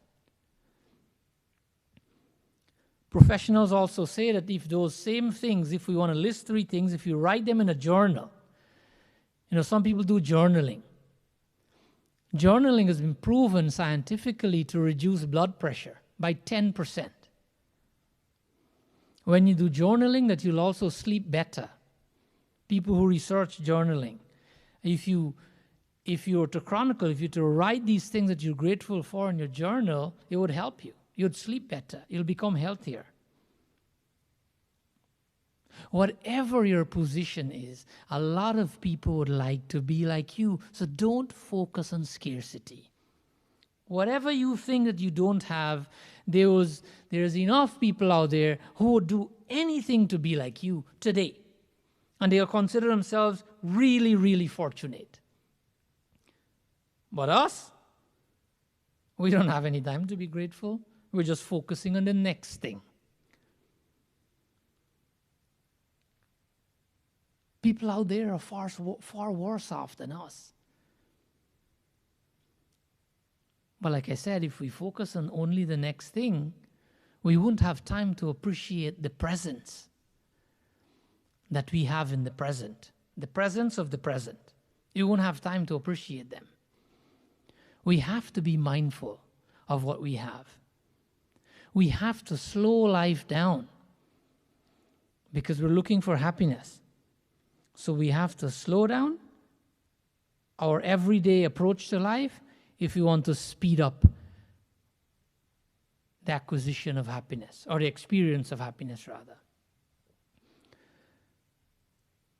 We should always remember that what we appreciate appreciates, right? That's a short sentence, but we know what it means. For example, if you're going to school and there's something you like at school, you like whatever subject, you like English. You'll put a lot of effort into English because you appreciate English. What happens when you put a lot of effort into it? You get better. So your English is appreciated. It's like your house. You bought a house, the value appreciates, right? It's worth more money now. You follow some kind of sport, gymnastics. You appreciate it, so you work hard at it and you become so much better. So it appreciates. So whatever you appreciate, appreciates. So let us learn to be appreciative of what we have. Wayne Dyer says if you change the way you look at things, the things you look at change. It's a little bit difficult to understand, but it is true. If you change the way you look at things, the things you look at change. Let me give you an example before we close our little pravachan today. Let's understand what this means from a story of a couple who resided in a very modest apartment. But they were always unhappy, always discontented. Why? Because they continuously complain. They look at their friends. They measure their lives with the lives of others. That's your yardstick. Whatever someone else has, I should be like that. If not, I choose to be miserable. That's not how you measure life. So this couple always complaining about this apartment. Oh God, look, God is so unfair to us. Look how much He has given to our friends and my co-workers. They have very beautiful mahals, very expensive cars. We have this little apartment. We're so ordinary. God has given us nothing in comparison to our friends and to the people we know. Suddenly, their life took a drastic turn. And the husband lost his job. The wife wasn't working at this time. She chose to stay home to take care of the little baby. And so they end up not having the ability to pay their mortgage for the apartment. They received a notice from the bank that their apartment will be foreclosed in 7 days. So they go into this depression. They're very unhappy. They don't know where to turn, what to do. They spend their time in gloom and dismay. Until one day, the husband, unexpectedly, he received, he kept sending out resume. He received a letter from an employment company, along with an advance, a salary advance in the envelope. When they received this, they were able to pay their mortgage, to catch up with the mortgage, and they were able to retain their apartment. Instantly, the couple's mindset was transformed, and their hearts were filled with a feeling of abundance, with a feeling of gratitude. The same house, the same apartment that was a source of discontent now seemed to be the greatest blessing in their lives. They were so appreciative of this house, of this little apartment that they have. The point is, when you see through the lens of gratitude, you see clearly. The same apartment, it was a miserable thing for them, a terrible thing for them, and all of a sudden it's the best thing that has ever happened to them. They were able to keep it. Nothing changed with the apartment. The size or the looks didn't change. So we have to clean the lens that we look at things through. And then we'll be able to look at them through the lens of gratitude, and we'll see clearly. The wife came home early one day. She decided to do the laundry. Did the laundry, and in this part of the world, they're hanging the clothes outside. The husband came and he looked at the laundry hanging outside on the lines, and he said, "Honey, what happened to the laundry today? They don't look so clean. They didn't come out too well." So the wife didn't answer. He says, "What happened?" The next week, the same thing happened. The wife came home early. She did the laundry. She hung them outside. And the husband came home. He looked at the laundry outside and he says, "Did you use a different detergent or something? Because the laundry, they look really clean. They're very nice." Because he observed that they look different. So he asked the wife, "How come? What did you do differently today?" The wife said, "The detergent and the process that was used was the same." The wife told the husband that the reason why it's different for you is that last week you didn't clean the windows of the house. So your vision was obscured. Your reality was obscured because you're looking at the laundry through blemished lenses. And that is why the laundry was not clean. It wasn't the laundry. It was the way we look at things. When you change the way you look at things, the things you look at change. So let us look at things through the eyes of gratitude. If we do, we'll solve the root of most of our problems. It will leave us with what? With only happiness. So yes, we can conclude that if you want to be happy, it starts from the inside. It starts from the way we look at things. I'll leave you a quote from Jim Quick. Says that if an egg is broken by an outside source, life ends. But if an egg is broken by an inside source, life begins. Great things, essentially what this quote is saying, great things always begin from the inside. So if you want to be happy, start now. It's no different with happiness. Happiness begins from the inside. These are the first of the few points that we'll make to ensure that we can use them and we can start being happy. Because we know now external things don't give happiness, that people who have abundance can still be miserable, but we can have happiness without having anything. So let's use this first point. We'll be discussing a few more points as we go on in the following weeks. Let's use these points to start the experience of happiness, not tomorrow, not today, right now. Vrindavan Bihari Lal Ki Jai. Before we close today, let us group of voices together as we chant a small bhajan. A bhajan that essentially says the same thing. Very old bhajan.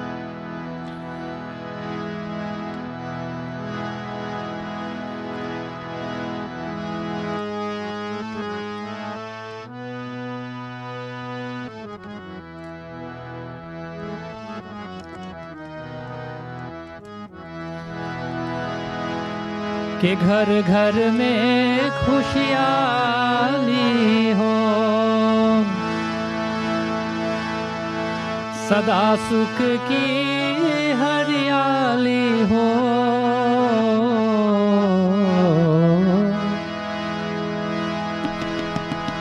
नहीं चाहिए रंग महलना. That dear Lord, we're not demanding anything from you. No rang mahal, not fancy mahals. Dhan daulat, we're not demanding dhan daulat, riches of different kinds from you. हम तो मांगे तुझसे मालिक हे भगवान. But the only thing we're asking of you, एक संतोष का दान. Give us the gift of inner satisfaction, the gift of santosh, of contentment that would lead us to express and experience and practice gratitude in our lives. कि घर घर में खुशहाली हो. That dear Lord, I'm not only asking of this for myself, but for everyone.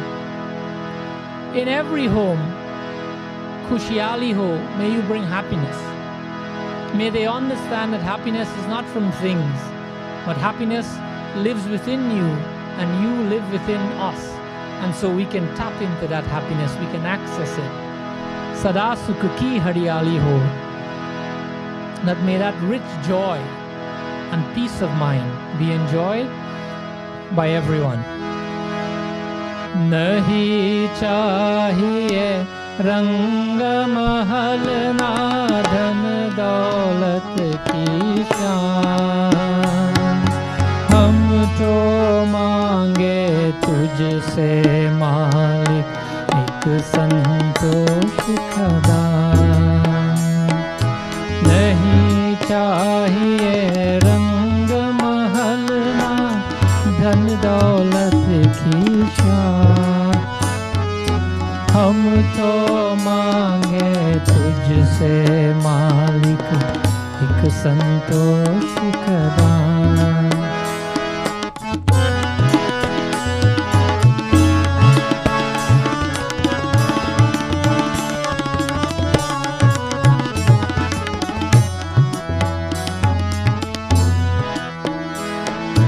तूने हमको जन्म दिया है, तू ही पालना. तेरी दया से फूले फल हम सब का घर संसार, तूने हमको जन्म दिया है, तू ही पालनहार। तेरी दया से फूले फले हम सब का घर संसार। नहीं चाहिए हीरे मोती,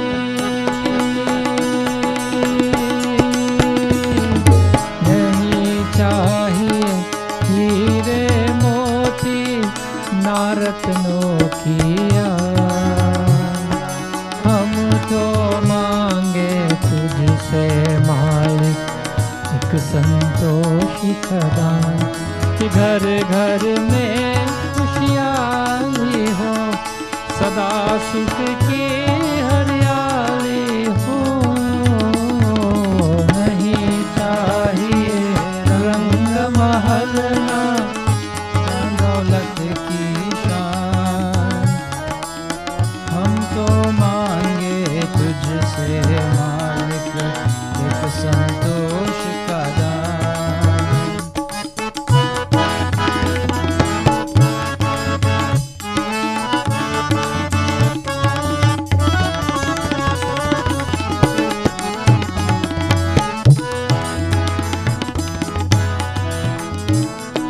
सुख के बदले दुख देने की अगर भावना तेरी, दुख को सहने की शक्ति दे, यही प्रार्थना मेरी। सुख के बदले दुख देने की अगर भावना तेरी, दुख को सहने की शक्ति दे, यही प्रार्थना मेरी। किसी के आगे हाथ न फैलाए, किसी के आगे हाथ न फैलाए, अपनी मेहनत का सुख पाए, इतना दे वरदान। हम तो मांगे तुझसे मालिक एक संतोष का दान, कि घर घर में खुशहाली हो, सदा सुख की हरियाली हो। नहीं चाहिए रंग महल ना धन दौलत की शान, हम तो मांगे तुझसे मालिक एक संतोष का दान। हम तो मांगे तुझसे मालिक एक संतोष का दान। हम तो मांगे तुझसे मालिक एक संतोष का दान। वृंदावन बिहारी लाल की जय।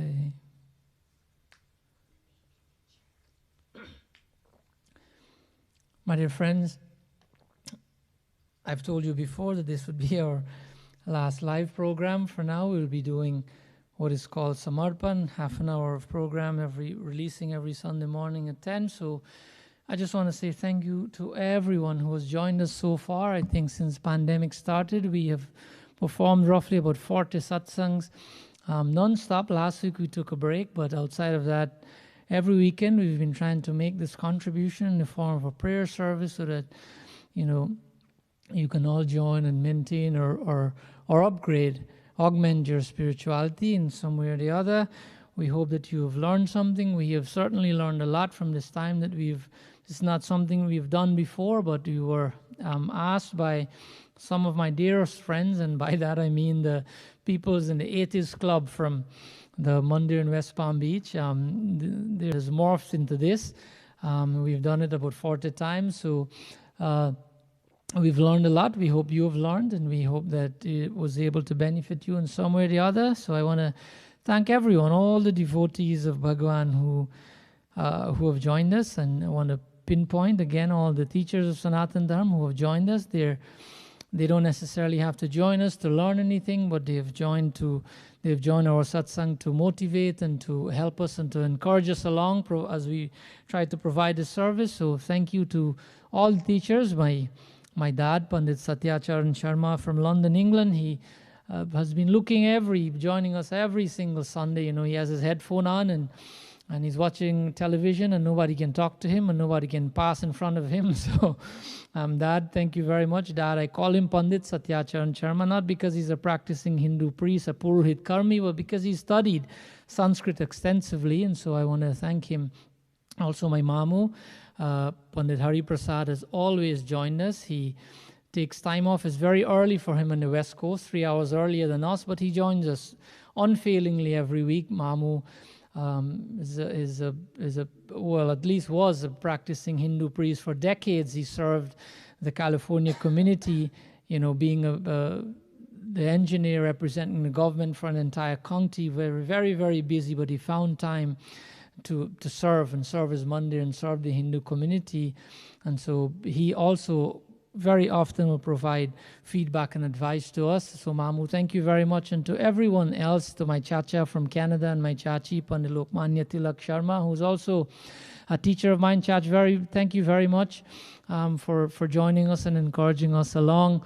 Together with my chachi, and so I thank Dad as well. Dad, we call him Pandit Hardwarji, who's the brother of my father-in-law. He's also a great inspiration to us, always encouraging us along, picking up the phone and calling me from time to time. Sat, please continue. This is what is needed right now. Dad and Mayu have been joining us. Dad is from a very established Pandit family, and so Dad, thank you very much. Together with the son, Dr. Pandit Brahm Hardwar, who has a very busy practice, but he finds time every Sunday to join us. Dr. Ji, thank you very much. Dr. Ji is also the medical consultant for the foundations, a volunteer for the foundation. So thank you very much, Dr. Ji. To everyone, I really want to pinpoint my Pua from Holland. She's in her 80s, and she has never missed a week. She always wanted from the laptop to go to the TV, to go to YouTube, and she watches us because she says that these children are maintaining the legacy of her brother, Pandit Dayanand Sharma. And so Pua, thank you. I hope that you'll continue to have some of this. So thank you for joining us. I also give a very hearty thank you to my chachi, Srimati Indrani Sharma. I always mention her. She's so dear to our heart. She's a teacher of mine, has taught me so many things, even from a teenager. Always took time off to ensure I got it correct. And before moving on to the other thing, the wife of the late great Pandit Gaukaran Sharma. So that's my chachi, Indrani Sharma. So thank you, chachi, and thank you to all the other Pandits. My chachas from England, Pandit Vyas and Pandit Som Sharma, who joined us from time to time. They're the leaders and the Pandits for Dharma Mandir in London, and so they've joined us sometimes. Pandit Loknath Tiwari from upstate New York, I heard, also joined it many times. So Panditji, thank you for joining us in our satsang. My brother Pandit Bimal Maharaj has been joining us recently. He's also a very busy Pandit, but he finds time, I guess, because of a pandemic. He has a few free hours Sunday morning. He's joined us. Panditji, we appreciate having you along. And thank you to have joined us for so many sessions. My young Pandit brother from Guyana, Pandit Nishal Mizir, joined us on so many different occasions. Panditji, thank you. Pandit, my brother, Sri Madanji from New York, who's also a teacher of Sanatana Dharma Bhagavad Gita, also joined us. So thank you, Madanji. And my other brother Pandits from Guyana, Pandit Tulsiji, who was together with the support of the executive body of the Mandir and the people of Legwan and others who contributed. They have built a beautiful brand new temple, a Mandir in Legwan. It's called Shiv Mandir Ashram. So please give them your support in whatever way you can. Panditji, I wish you well with the Mandir. I know that because of COVID, the opening was delayed, but it will happen as soon as COVID is finished. So thank you. Also thank the leader of the foundation, Pandit Amit Paresar. He runs a mandir there, but he comes back and joins us in time. So Panditji, thank you for joining. Also my my nephew, Pandit Amit Prasad from East Coast, lives in Canada. So thank you to him as well. If I miss him, I'll get a text as soon as I hang up. What happened to me? So to all the young Pandits from the foundation, appreciate having you along with us, and to all the devotees, like I said, without you, the Pandits, the teachers don't have any need to come on our satsang. They're just supporting us. But it's the devotees of God that you made this satsang possible. If you didn't join us, there would have been no satsang. And so the devotees of Lakshmi Mandir and the executive, the devotees of Dharma Mandir of London, devotees of Blenheim Mandir, Shiva Mandir Ashram, and all the other mandirs where people joined us.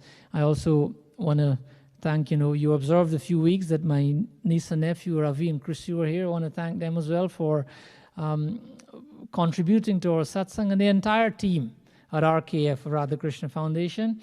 They have contributed. As you can see, I sit here and I perform the satsang, whatever little I know, but there's so much more that you see and hear from the satsang, and that's the work of the team, Radha Krishna Foundation.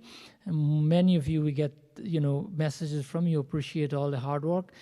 It's not my work, it's from the team, Anand Ambika, my wife, and the rest, Sharmalaji and the Pandit Amit and Talish and Dora and all these, so many volunteers of the foundation. They have made this possible. Thank you to all of you. I have enjoyed this ride, and I hope you did as well. I may have missed a few people. I apologize if I've done so. I would like to ask Anand to lead us in closing prayer, but before he does that, I want to share with you some really happy news this morning, and that is that I have become once more a grandfather, an Aja.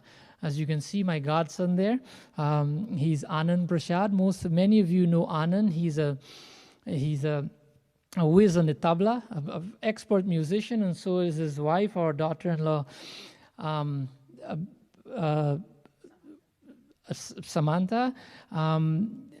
Just delivered this very beautiful baby a few hours ago during last night. I don't think there's a name for the baby as yet, but that's my godson, a most beautiful girl child. We welcome her to the world, and we wish her all the best together with their family, her mom and dad, our Aja and Aji, and together with the entire Prasad's family. We want to send great blessing to this baby. So this can be, they say, one person can change the world. Let us hope that this child also would be in the position to do so. So Anand, congratulations. You are becoming less and less significant now in the Prasad's family. Welcome. Welcome to the club. So all the best to this little baby. We ask that Bhagavan bless her every day. This, when you have a little baby in the house, for anyone who has a little baby, at least until they're 7 years old, there's a special prayer that you should always, hold the head of that baby. And my godson probably knows this or will be reminded now. We should touch the head of that baby from the time they're born at least once every day until they're 7 years. This is a very impressionable and informative years, right? This is a prayer from the Durga Saptashati, and it goes like, Vidyavantam, Yashasvantam, Lakshmivantam, Janam Guru, Rupandehi, Jayandehi, Yashodehi, Drishojahi. This is a prayer that we should pray to Mother Durga on the head of the baby. Vidyavantam, Vidya means knowledge, Yash means fame, Vidyavantam, Yashasvantam, Lakshmivantam, and all the forms of Lakshmi should be in the form of this baby. Rupandehi, that this baby should have the form and the power of the Universal Mother. Rupandehi, Jayandehi, and to be as famous and to be as successful as the Universal Mother. Yashodehi, to be as famous as the Universal Mother, as powerful and as successful as the Divine Mother. So use this prayer. Whoever has a little baby in their house, from at least until 7 years old, touch the head of that. If you don't know the prayer, if you can't find it, please let me know. I'll send it to you. So again, welcome to this newest member of our family. I wish the family well. I wish all of you well. Please stay safe. The pandemic is not over. It is very rampant. Please take all precautions. And if I were to ask you one favor as we leave our live sessions to go into Samarpan, to go into our pre-recorded sessions, if I were to ask you one favor, how should you move on? We'll continue to leave tips with you like we did this morning in gratitude. We'll do more tips, but if there's one thing I want to ask of all of you that you can do and should do on a daily basis, please meditate every single day. If a day goes by and you don't meditate, you've wasted a day. You would not be able to grow spiritually. Meditate and put these techniques of gratitude and the other techniques that we will be providing, and a combination of this, you will see and feel and experience drastic changes in your life. The way you know life now would be very, very different, not by accumulating anything else, but by practicing these few tips that we will be giving in combination, more importantly, with meditation. I wish you all well, and I hope and pray that you stay healthy. Please remember, every Sunday morning at 10, we'll have Samarpan, 30 minutes of scriptural-based Satsang. Vrindavan Bihari Lal Ki Jai. Om Kayena Vacha Manasendriyarva Bodhyatmanava Prakrite Svabhavat Karomi Adyat Sakalam Parasmai Narayanayeti Samarpayami Om Bara Bara Baramagao Harashidehu Shrirang Parasaro Jayanapayani Bhakti Sada Satsang Om Tvameva Mata Chapita Tvameva Bandhush Chasakha Tvameva Vidya Dravinam Tvameva Sarvam Mama Deva Deva Omapati Mahadeva Ki Jai Pavan Sutta Hanuman Ki Jai Siyabad Ramachandra Ki Jai Sharanam Prabhu Sab Santan Ki Jai Jai Sitaram Jai Jai Shri Radhe Jai Jai Shri Radhe Jai Jai Shri Radhe Raseshwari Radha Rani Ki Jai. Radha Krishna Foundation presents Samarpan, a scripturally based discourse with Pandit Sat Sharma as he attempts to convey valuable insights from our scriptures into practical living and daily application. Atharva Ved is saying that Sri Krishna is the Supreme Lord. The wider perspective here means a spiritual perspective. We're not able to see these things. Why? Because that is what attachment does to us. Jai Ram Ram, Jai Radhe Sham Sham, Jai Siya Ram Ram. And the ability to live fully in that engagement is perhaps the most significant of attainments we can aspire to. Braje Prasidham Navneet Chauram Gopangananam Chadukul Chauram. And the mind alone is responsible for if we become free or if we live in bondage. New episodes premiering every Sunday at 10 a.m. Eastern Standard Time on Facebook and YouTube. Offering simple techniques on how to advance your devotion and develop a relationship with God. How to deal with frustration and remain focused.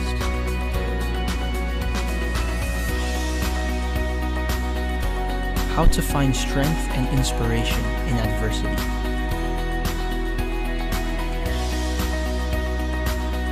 And so much more. Samarpan, an offering of service, premieres every Sunday at 10 a.m. Eastern Standard Time. Radha Krishna Foundation 2020, a year in review. An international blockbuster event, first of its kind, featuring top artists from around the world. Janmashtami around the world.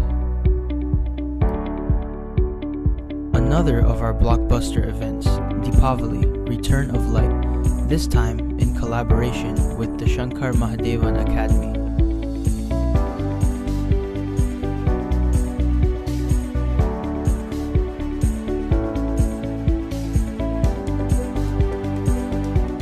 Launched an international virtual school with students from 9 countries offering 18 classes each week.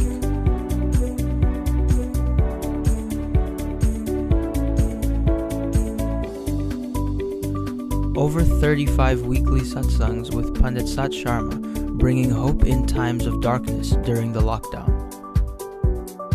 Hundreds of food hampers distributed to local residents. Monthly medical outreach program pre-lockdown.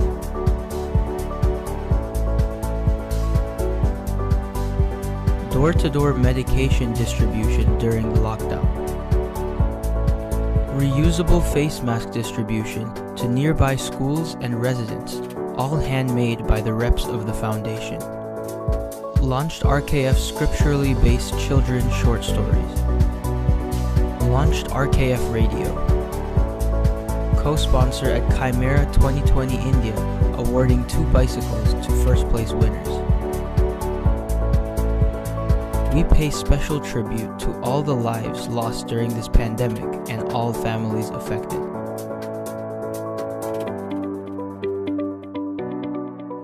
Radha Krishna Foundation, international vision, community focus. Mobilizing